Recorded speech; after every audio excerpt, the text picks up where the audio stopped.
연세대학교 천문우주학과 이영욱 교수입니다. 그때가 이제 98년 후반부인데 저기 갈렉스 모형이 있는데 네, 여기 갈렉스. 갈렉스 자외선 우주망원경 프로젝트를 우리 한국 최초로 나사하고 공동 연구를 하는데 제가 이제 한국 쪽 연구 책임자였기 때문에 우리가 갈렉스 프로젝트를 미국 천문학회 연례 미팅에 우리 프로젝트가 이제 막 시작이었기 때문에 홍보하는 부스가 있었는데 그 옆에 초인성 우주론 연구팀이 우주가 가속 팽창한다라는 걸 홍보하는 부스가 있었습니다. 그래서 이런 놀라운 발견을 했구나. 그런데 그때부터 저는 이상하다. 아직 검증이 덜 됐는데 그렇게 느꼈어요. 그렇게 된 이유는 제가 미국에서 예일에서 공부를 했는데 거기 유명한 학자가 있었습니다. 비트리스 틴슬리라고. 관측 우주론 분야에서는 이제 유명한 일화가 있는데 1960년대 후반부에서 1970년대 이르기까지 타입 1A 초신성, 여기서는 영어로 해도 됩니까? 네, 맞습니다. 타입 1A 초신성이 사용되기 전이었기 때문에 은하단에서 가장 밝은 은하의 밝기를 표준 촛불로 사용했어요. 일반적으로 거대 타원 은하가 되겠죠. 그런데 제가 가장 존경하는 천문학자인 알렌 샌디지가 주역이 돼서 샌디지 프로젝트라고 하는 겁니다. 허블 프로젝트를 이어받아서. 그런데 무슨 이유인지 알렌 샌디지가 광도 진화 효과를 실제보다 상당히 과소평가하게 되는 겁니다. 광도 진화 효과는 우리가 먼 우주를 바라보면 그만큼 그 안에 있는 별들의 나이도 젊고 젊은 별들이 훨씬 밝기 때문에 과거에 있는 은하들은 훨씬 밝아야 되는 거죠.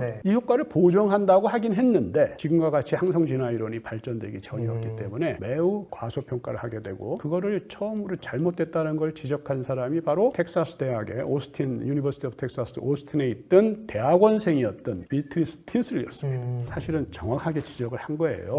최초의 아이소크론을 만들고 은하 안에 있는 별들의 빛이 어떻게 진화하는지를 계산했더니 알렌 샌디지가 너무 과소평가했다. 그래서 이걸 제대로 보정하게 되면 우주론의 결론이 바뀐다. 이런 것들을 지적을 했죠. 그래서 비트리스 틴슬리가 8년 정도 고생을 많이 했습니다. 박사학위를 받고 또 그 당시에 주류에 대항하는 거였기 때문에 국제학회에서 이제 암흑물질, 암흑에너지 하는 학회를 가보면요. 주로 물리학자들 많이 참석하는 학회를 가면 암흑에너지에 대한 발표는 거의 없어요. 저는 암흑에너지에 대한 발표 들으러 갔는데 대부분 암흑물질에 대한 얘기만 해요. 왜? 암흑물질은 그래도 여러 가지 후보도 있고 증거들도 좀 탄탄한데 암흑에너지는 이런 지금 참 난감한 상황이니까 암흑에너지에 대해서는 발표가 없는 거예요. 그럼에도 불구하고 미국의 천문학자들이 있다 그러고 노벨상도 받고 그러니까 있게 된 거고 좀 난감한 그런 상황으로 가는 거죠.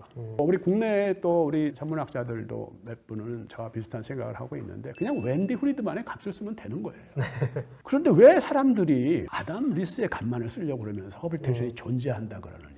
이게 참 불행한 일이에요. 첫 번째, 노벨상이 과학의 발전을 저해하는 몇 가지 경우가 있어요. 그런 걸 문제를 제시한 사람들이 과학 철학자들 사이에 최근에 많이 생겼습니다. 노벨상을 거부하는 운동도 하고. 이 경우가 대표적인 거예요. 분명히 문헌에 존재하고 값이 69도 있고 73도 있는데 무조건 73만 쓰는 거예요. 노벨상 완장 때문에. 그런데 어떤 노벨상의 완장을 가지고 밀어붙이는 것 같은 뭐 본인이 나쁜 의도로 하는 건 아니에요. 그냥 단순히 그분도 자기 전공밖에 모르기 때문에 그런 거예요. 진짜 처음에는 저희 논문이 실리지 않게 하기 위해서 어떤 조직적인 그런 방해가 진짜 많았어요. 이거는 동료 천문학자들도 제가 이런 얘기를 하면 잘 안 믿어요. 과학학술지가 설마 그런 정치적인 결정을 했을 것이냐. 그런데 제가 이제 조금 더 저희 이론이 각광받게 되면 자세하게 제가 겪은 여러 실현들에 대해서 다 말할게요. 지금은 말하면 사람들이 안 믿어줄 거예요. 진짜 조직적으로 저희 논문이 안 나가게 하려고 그런 방해 시도들이 있었습니다. 그냥 발견이 아니에요.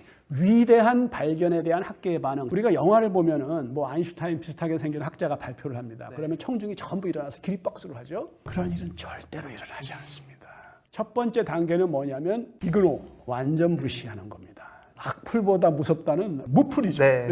완전히 무시합니다. 거기서 멈추면 그냥 잊혀지는 거예요. 나중에 서양학자가 재발견하겠죠. 계속해서 후속 연구를 합니다. 그러면 이제는 무시할 수 없는 단계에 되잖아요. 두 번째 반응이 뭐냐면 That's not correct.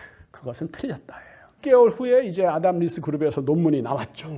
반박 논문이. 그래서 이렇게 분석해봤더니 저희가 틀렸다는 것을 증명하기 위해서 거기서도 무슨 은하의 나이를 측정했다는 데이터를 가지고 초신성에 발견하고 은하의 나이하고 해서 했는데 우리가 발견하는 기울기, 상관관계가 발견이 안 된다는 건 얘기예요. 근데 걔네들이 사용한 데이터를 보니까 어떠한 문헌에도 존재하지 않아요. 발표가 안 된 데이터예요. 미발표 데이터. 더 중요한 건 뭐냐면 이 그림 꼭 보여주세요.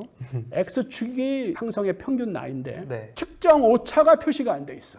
Y축만 표시되어 있고 초신성의 밝기에 대한 것만. 특히 이 경우에는 분광학적인 나이 측정이 아니고 측광학적인 나이 측정이기 때문에 아마 오차가 무지 커요. 근데 측정 오차를 표시하지 않아요. 이거 좀 이상하다. 그래서 저희 연구팀이 뒷조사를 좀 해봤습니다. 특정 오차가 얼마나 되시는지 아세요? 놀라지 마세요. 우주의 나이에 필적해요. 100억 년이에요. 그러니까 X축의 거의 전체가 오차예요. 이게 뭐 공중파가 아니니까 약간 막말합니다. 이런 쓰레기 같은 데이터를 사용해서 암흑 에너지가 우주 상수라는 거를 지금 디펜드를 하고 있는 거예요. 제가 화가 엄청 나더라고요. 이 암흑 에너지라는 것은 지금 현대 과학의 가장 큰 난제라고 하는데 그것이 우주 상수라고 가속 팽창을 변호하기 위해서 사용하는 데이터를 이따위 데이터를 사용해 너무 화가 나는 거예요. 우리 대학에서 일반 물리 들을 때 측정 데이터를 표시하지 않으면 그 리포트는 F예요. 여러분 다 아시다시피. 그런데 천체 물리학 저널 APJ에서 그것도 노벨상 수상한 연구팀이 사용한 데이터가 측정 오차가 없어요. 그리고 그 오차가 완전히 그래프의 전 구간을 차지하는 오차예요. 이게 뭡니까? 이래도 되는 건가요? 근데 그런 논문은 아주 급행으로 발표가 되고 저희 논문은 아주 막 힘들게 발표가 거의 불가능하게 만들고 이거는 전혀 공평한 상황이 아니다. 이건 진짜 잘못됐다. 너무나 잘못됐다. 이번에는 이제 벤 로즈라고 이제 나중에 아담 리스의 포스닥 박사후 연구원까지 한 학자인데 측공학적인 나이 측정을 했어요. 그러니까 오차가 크죠. 그렇지만은 샘플을 상당히 저희가 원래 했던 분광학보다 크게 할 수 있는데 이 경우에는 상관관계가 보입니다. 그런데 그 부분에서 실수가 있었어요. 그래서 통계 다일루션 바이어스라는 것이 작용을 해가지고 실제 기울기보다 기울기가 절반밖에 안 되게 제시를 한 거예요. 그래서 저희 팀이 이제 최신의 우리 천문학에서 제일 많이 쓰는 MCMC 방법, 그 다음에 이제 약간 베이지안 통계를 해서 포스테리어를 사용하는 방법을 해서 했더니 기울기가 우리가 5년 전에 발표한 기울기하고 똑같이 나왔습니다. 거기다가 더더욱 좋은 것은 통계적 유의미성이 4.6 시그마가 나왔어요. 우리가 원래는 3 시그마였잖아요. 그러니까 이 반박 아담 리스 팀의 반박 논문이 우리한테 중요한 힌트를 준 거예요. 그래서 우리가 그 데이터를 재분석했더니 오히려 우리의 원래 발견에 힘을 실어주는. 그래서 즉각 재반박 논문을 냈죠. APJ. 자, 이 논문도 너무 힘들었어요.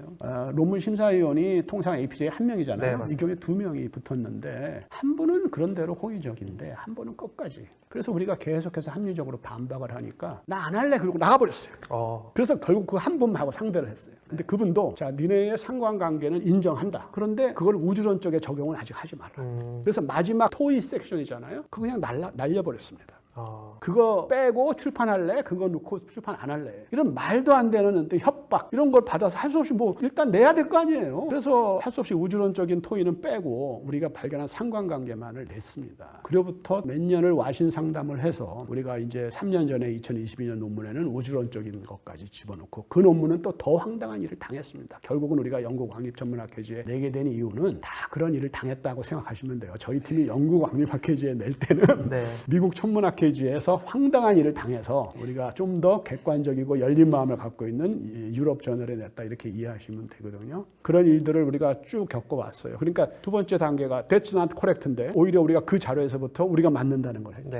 그 다음에 우리가 또 이제 표준화 과정에서 이런 문제가 있고 뭐 그런 걸 3년 전에 제 생각에는 그게 스모킹 건 증거라고 생각하는데 그런 것들도 진짜 어렵게 출판을 했어요. 그러다 보니까 사람들이 이제 뭐라 그러냐면 그 다음 단계가 뭐예요? That's not importan입니다. 그 다음 단계는 그거 중요하지 않아 이렇게 되는 거예요. 아니 그 전에 중요하다고 했잖아요. 이 디스커버리 페이퍼에도 분명히 그 나이 편향 효과 중요하다. 적색 편의에 따라서 동일한 나이를 갖고 있는 다 그렇게 해놓고 나서 갑자기 이제 와서는 That's not important. 그거 중요하지 않다는 거예요. 그런 효과는 있지만 그게 우주론적인 영향은 미미하다. 초신성은 그렇다 치고 발현 음향 진동 우주 배경 복사는 여전히 뭐 우주 상수를 지지한다 이런 식으로 약간 물타기 전략으로 가는 거예요. 그게 3단계 That's not important 중요하지 않다. 그거를 이제 우리가 많이 당해 지금 그러고 있는 단계예요. 그러니까 상당히 많이 진전돼 왔죠. 그 다음 단계는 뭐냐면 마지막 단계는 I have done that before. 사실은 내가 먼저 그걸 발견했다. 이런 그동안 우리를 그렇게 비합리적으로 반박하던 사람들이 갑자기 사실은 니네가 말하기 전에 내가 10년 전에 그 얘기했어. 사실은 우주가 감속 팽창할 수도 있고 암흑 에너지가 우주 상수가 아닐 수도 있다는 얘기했다. 이런 얘기하는 거예요. 과학자들도 인간인지라 이 인간의 그 비열하고 이런 것들이 전부 다 드러납니다. 뒷박사하는 사람 절대 없습니다. 노벨상을 받은 당사자들은 죽기 전날까지 절대로 부인하지 않을 거예요. 왜냐하면 그게 모두 다니까 자기 인생에.